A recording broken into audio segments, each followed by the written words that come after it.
Okay, so we're diving into a story that has it all. I'm talking jealousy, surrogacy, some really strange bargains over what are basically magic plants, and a brilliant scheme for some sweet economic revenge. We're breaking down Genesis chapter 30, a family saga so intense it honestly makes reality TV look kind of boring. Let's get right into it. The whole thing kicks off with this incredibly raw, desperate plea from Rachel to her husband, Jacob. Give me children or I'll die. For Rachel, you see, children aren't just something she wants. They feel like a matter of life and death, of her entire worth and identity. She's stuck watching her sister, Leah, have baby after baby with the man they're both married to, while she's got nothing. The stakes are sky high from the very beginning. And at the heart of this whole drama is this fierce rivalry between two sisters, Rachel and Leah. Now, they're both married to the same guy, Jacob. And you have to remember, in this ancient world, a woman's value was deeply, deeply tied to her ability to have sons. So for these two, that biological reality turns into an all-out war. Now, what's really telling here is Jacob's reaction. Does he comfort her? Nope. He gets angry, and he fires back, "Am I God?" He's clearly feeling the pressure too. This is not a happy home. It is a pressure cooker of jealousy and desperation, and poor Jacob is caught right in the middle of it all. So what does Rachel do? She makes a strategic move, like a calculated play in a high-stakes game of chess. If she can't have children herself, well, she'll have them through a surrogate. She gives her maid Bilhah to Jacob. And this isn't just about starting a family anymore. It's about staying in the game, a competition she is absolutely determined not to lose. And with that one move, the battle of births truly begins. This is no longer just some private family issue. It's about to become a very public contest, where every new baby is basically another point on the scoreboard of divine favor and personal victory.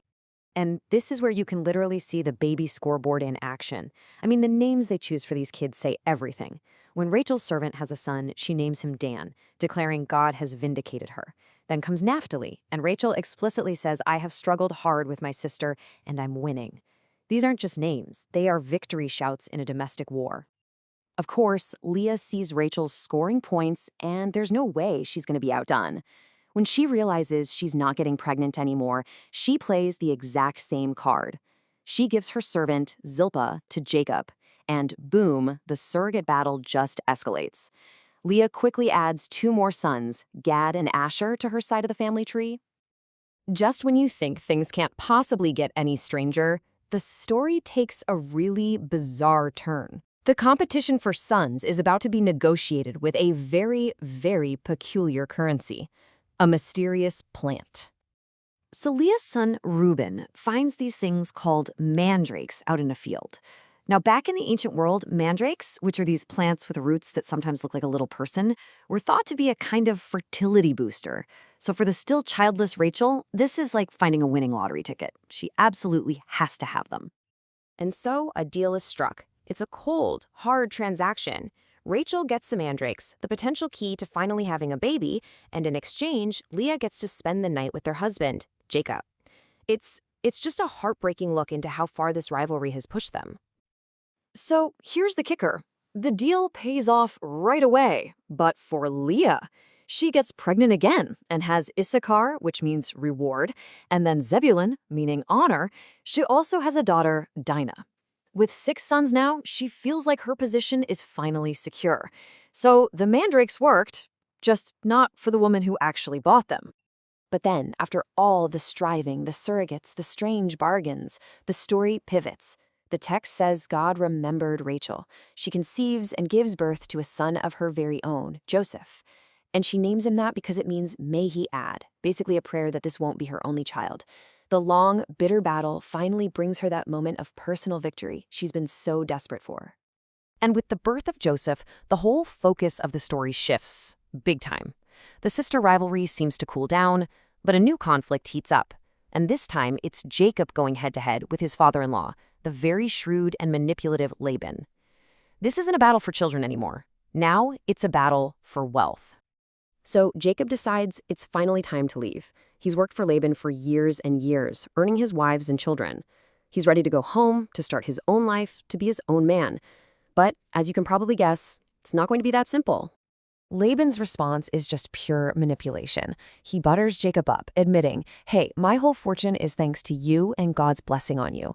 He does not want to lose his most valuable asset. So, in a classic power move, he tells Jacob to name his price to stay, putting all the pressure back on him. So, Jacob makes this proposal that sounds incredibly modest. He basically says, "Don't give me anything." Instead, he just asks for all the odd-colored animals in the flock. You know, the speckled, spotted, and black ones. Not to Laban, this must have sounded like a fantastic deal, since almost all sheep and goats back then were solid white. Laban agrees immediately, but true to form, he cheats. That very same day, he takes every single speckled, spotted, and black animal and sends them far, far away with his own sons. He leaves Jacob with a flock of only solid-colored animals, making sure that his new wages will start at exactly 0. But Jacob is no fool. He comes up with this totally ingenious plan. He takes fresh branches, peels them to make these white streaks, and puts them in the watering troughs right where the animals meet. The belief back then was that what the animals saw when they conceived would affect how their babies looked. And, miraculously, it works. The solid-colored animals start giving birth to speckled and spotted young, exactly the kind that now belonged to Jacob. And with this strange but incredibly effective strategy, the tables begin to turn, and turn dramatically. The man who started with nothing is about to become a tycoon, all at his deceitful father-in-law's expense.